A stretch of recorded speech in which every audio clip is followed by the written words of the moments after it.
ঢুকার সময় কোন পা? আরো জোরে। বেরোয়ার সময় কোন পা? মনে থাকবে? মসজিদে যখন ঢুকবেন ডান পা দিয়ে ঢুকবেন আর দোয়া পড়বেন, আউযু বিল্লাহিল আযীম ওয়া বিওয়াজহিল কারীম ওয়া সুলতানিহিল কদীম মিনাশ শাইতানির রাজীম। বিষ্ণু সাল্লাল্লাহু আলাইহি ওয়াসাল্লাম বললেন, যে ব্যক্তি মসজিদে ঢোকার সময় এই দোয়াটা পড়বে, শয়তান আফসোস শুরু করে, সে বলে, হায় হায়, আজকের দিনের জন্য, সারা দিনের জন্য তো তুই আমার ওয়াসওয়াসা থেকে বেঁচে গেলি, আজকের সারা দিনের জন্য তোরে আমি হারালাম, আজকের সারাটা দিন আল্লাহর পক্ষ থেকে প্রোটেকশন নিয়ে তুই বেঁচে গেলি, আজকের জন্য যা, কালকে তোরে আমি ধরবো। এজন্য এই দোয়াটা পড়ার দরকার আছে না? আউযু বিল্লাহিল আযীম ওয়া বিওয়াজহিল কারীম ওয়া সুলতানিহিল কদীম মিনাশ শাইতানির রাজীম। চারটা বাক্যের দোয়া। মুখস্থ করতে কষ্ট হলে যে ইউটিউবে চলে যাবে আজকেই, ওখান থেকে শুনে আপনারা মুখস্থ করে নেবেন, এই দোয়াটা পড়বেন, তাহলে ওই দিনের জন্য শয়তানের ওয়াসওয়াসা, টেম্পটেশন, প্রভোকেশন থেকে আপনি আল্লাহ তাআলার প্রোটেকশনে চলে গেলেন। সুবহানাল্লাহ পড়েন।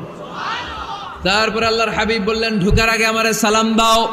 পড়বেন, আসসালামু আলাইকা আইয়ুহান নাবিয়্যু ওয়া রাহমাতুল্লাহি ওয়া বারাকাত। এই দুইটা জিনিস যখন করে ফেললেন, তখন ডান পা দিয়ে পড়বেন, আল্লাহুম্মা ইফতাহ লি আবওয়াবা রাহমাতিক। সুবহানাল্লাহ পড়েন। আল্লাহুম্মা ইফতাহ লি, ও আল্লাহ আমার জন্য তুমি খুলে দাও, আবওয়াবা রাহমাতিক, তোমার রহমতের দরজা। তার মানে মসজিদে ঢুকলে রহমত পাওয়া যায় কি যায় না? মসজিদে ঢুকলে পাওয়া যায় রহমত, মসজিদের বাইরে রহমতের কথা আল্লাহ বলে নাই, মসজিদের ভিতরে রহমত। কোথায় রহমত? কোথায়? মসজিদের ভিতরে রহমত আছে না? তার প্রমাণ, মসজিদে ঢুকলেই শান্তি লাগে কেমন জানি, আর ঘুমে ধরে। মসজিদে ঘুমাইছেন কারা কারা দেখি? সবাই ঘুমাইছেন? আরে আমি কত ঘুমাইছি। জুমার নামাজের সময় যে কি ঘুম আসে, আসে আসে, কমন পড়ছে, একেবারে কমন পড়ে গেছে, ঘুম আসে। কারণ রহমত, রহমতের ঝিরি ঝিরি বাড়ি ধারা আল্লাহ তাআলা আরশের উপর থেকে নাজিল করতে থাকে, আর এই রহমতের কারণে হৃদয়টা প্রশান্ত হয়ে যায়, অনেকের ঘুমও চলে আসে, ঠিক কি না? এজন্য আল্লাহুম্মা ইফতাহ লি আবওয়াবা রাহমাতিক, ও আল্লাহ তোমার রহমতের দরজাগুলো আমার জন্য খুলে দাও। এই দোয়া পড়লে রহমতের দরজা খুলে দেয় কে? আবার মসজিদ থেকে যখন বের হবেন তখন কোন পা দিয়ে? জোরে বলেন।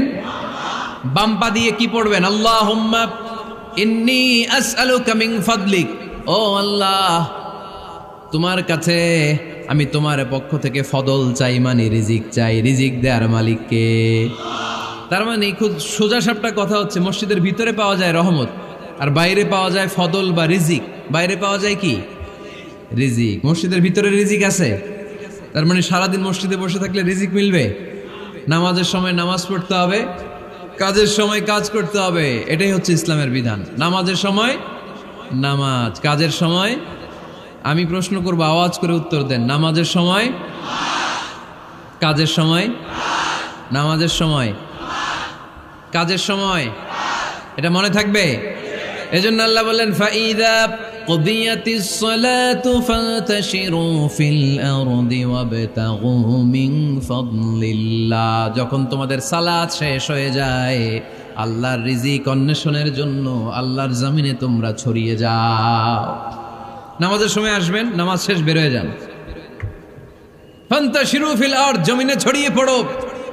নামাজ শেষ, চেয়ারম্যান সাহেব চলে যাবে ইউনিয়ন পরিষদের ভেতরে, ছাত্ররা চলে যাবে হাই স্কুলে, মেম্বার অব দ্য পার্লামেন্ট চলে যাবে সংসদে, সেনাবাহিনীর লোকেরা চলে যাবে ক্যান্টনমেন্টে, ব্যবসায়ীরা চলে যাবে তাদের বাজারে, সিএনজি ওয়ালারা সিএনজি নিয়ে ব্যবসা শুরু করবে, রাস্তায় নেমে যাবে, চিল্লায় বলেন ঠিক কিনা?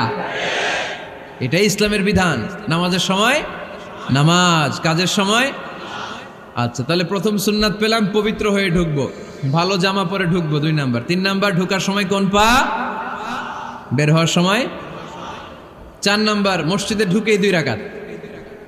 মসজিদে ঢুকে কয় রাকাত পড়েন আপনারা? তাহিয়াতুল মসজিদ, মসজিদে আপনি ওয়েলকাম জানাবেন, ঢুকেই 2 রাকাত পড়বেন, ওযু করলেই 2 রাকাত। আল্লাহর হাবিব সাল্লাল্লাহু আলাইহি ওয়াসাল্লাম মসজিদে নববীতে জুমার খুতবা দিচ্ছেন। খুতবা চলাকালীন সময়ে এক সাহাবী এসে মসজিদের মধ্যে বসে পড়লেন। আল্লাহর হাবিব সাল্লাল্লাহু আলাইহি ওয়াসাল্লাম সাহাবীরে বললেন, দাঁড়াও। সাহাবী দাঁড়ালেন। আল্লাহর নবী জিজ্ঞেস করলেন, কেন বসে বললা 2 রাকাত পড়ছো নাকি? সাহাবী বলে, পড়ি নাই। বিশ্বনবী বললেন, তাহলে তাড়াতাড়ি 2 রাকাত নামাজ পড়ে বসে যাও। সুবহানাল্লাহ পড়েন।